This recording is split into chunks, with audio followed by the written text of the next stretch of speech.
বিসমিল্লাহির রহমানির রহিম। অসীম মহিমণ্ডলের অনন্ত কৃপার অধিকারী মহান আল্লাহর নামে শুরু করছি। আপনারা দেখতেছেন ওয়াইসিবিডি ইউটিউব চ্যানেল এবং সাথে আছি আমি শামীম ওয়াইস। সম্মানিত প্রিয় দর্শক শ্রোতা এবং সকল তরিকতের ভাই ও বোনেরা, সবার প্রতি আমার সালাম। আসসালামু আলাইকুম ওয়া রাহমাতুল্লাহি ওয়া বারাকাতুহু। আজকের আলোচনার বিষয় জালালি ফয়েজ অন্তরে সৃষ্টি হওয়ার সাধনা বা মারিফতের একটি আমল। যেই মারিফতের আমলটি দ্বারা আপনার অন্তরে জালালি ফয়েজের সৃষ্টি হবে, এ বিষয় নিয়ে আলোচনা করার চেষ্টা করব। এক ভাই কমেন্ট করেছেন যে দরুদি, অন্তরে জালালি ফয়েজ সৃষ্টি হয় কিভাবে? জালালি ফয়েজ সৃষ্টি হওয়ার কি কোনো মারিফতের আমল আছে যার কারণে আমার দিলে বা আমার অন্তরে জালালি ফয়েজের সৃষ্টি হবে?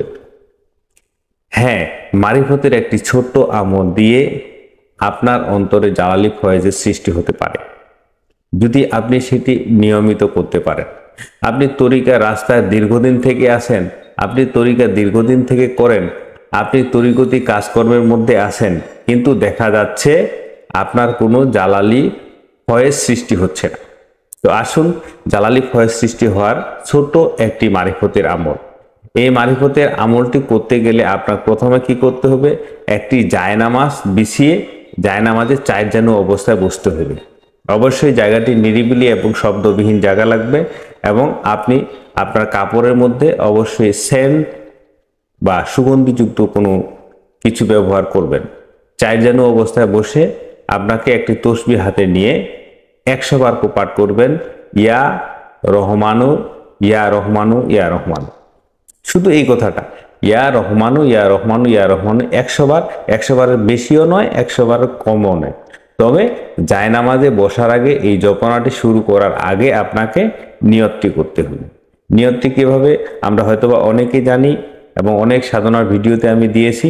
আমি আমার অন্তরের প্রতি একাগ্র আছি, আমার অন্তর আমার গুরুদেবের অন্তরের প্রতি একাগ্র হয়ে পরম্পরায় হযরত মুহাম্মদ সাল্লাল্লাহু আলাইহি ইসলামের অন্তরের প্রতি একাগ্র আছে, তার হৃদয়ে আল্লাহর অন্তরের প্রতি একাগ্র আছে, এবং আল্লাহর পক্ষ থেকে এই প্রেমাবেশ আমার অন্তরে প্রবেশ করুক এবং একনিষ্ঠতার সহিত আমার অন্তর আমার হৃদয় এই মন্ত্রটি জপনা শুরু করুক।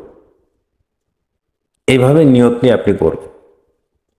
এই নিয়তটি করার পর আপনি 100 বার তসবিহ নিয়ে, 100 বারে একবার বেশিও নয় কমও নয়, পাঠ করবেন শুধু ইয়া রহমানু ইয়া রহমান।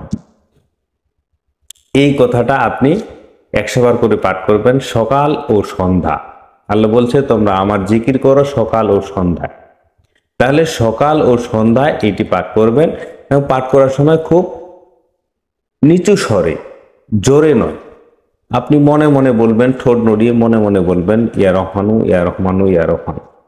100 বার করে পাঠ করবেন সকাল এবং সন্ধ্যায়, সকালে নামাজের পরে এবং সন্ধ্যায় মাগরিবের নামাজের পরে। এটা পাঠ করতে হলে অবশ্যই সাধনা মিনিমাম 40 দিন করতে হবে, কারণ 40 দিন লাগবে যে কোনো সাধনা করতে, মিনিমাম 40 দিন লাগে। আপনি বেশিও করতে পারেন, তবে 40 দিন আপনার করতে হবে। সম্মানিত প্রিয় দর্শক শ্রোতা, আজকের আলোচনায় পর্যন্ত। দেখা হবে পরবর্তী কোনো ভিডিওতে নতুন কোনো ভেদতত্ত্ব নিয়ে। ততক্ষণে ভালো থাকুন, সুস্থ থাকুন। আল্লাহ হাফেজ।